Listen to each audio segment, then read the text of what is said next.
The novel coronavirus and COVID-19, the disease it causes, have become a global health issue. But increasingly for President Donald Trump, a member of his family, and his administration officials, the virus is being seen as a weapon the president's enemies hope to use against him as much as it is a public health concern.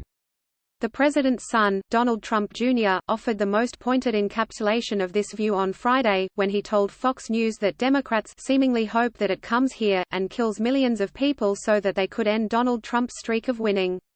No elected official, Democratic or otherwise, have said any such thing.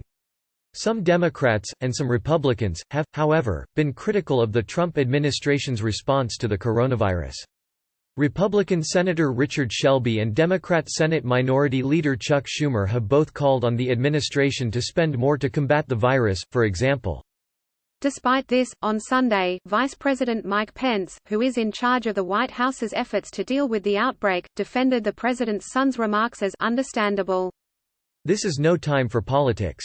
And frankly, I think that was Don Jr.'s point, that there has been some very strong rhetoric directed at the president by some members of Congress, Pence told CNN's Jake Tapper. But responding to the kind of things that have been hurled is understandable.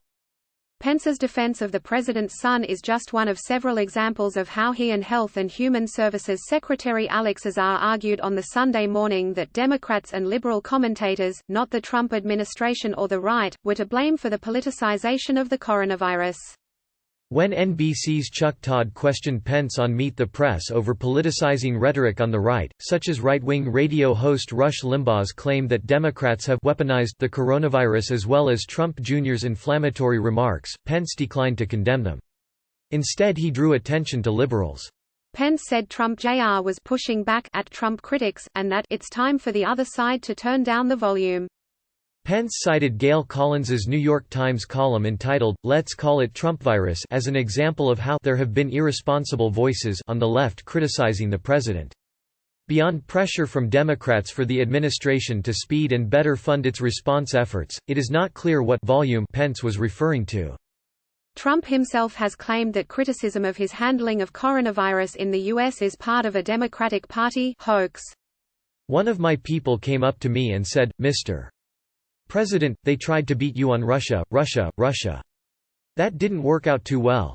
They couldn't do it," the president said at a rally in South Carolina Friday. "They tried the impeachment hoax. And this is their new hoax."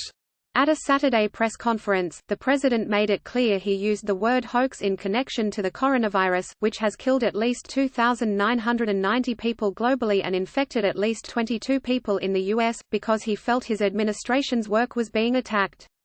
When questioned over the use of the term hoax on Saturday, Trump said that it referred to the action that Democrats take to try to pin this on somebody because we've done such a good job.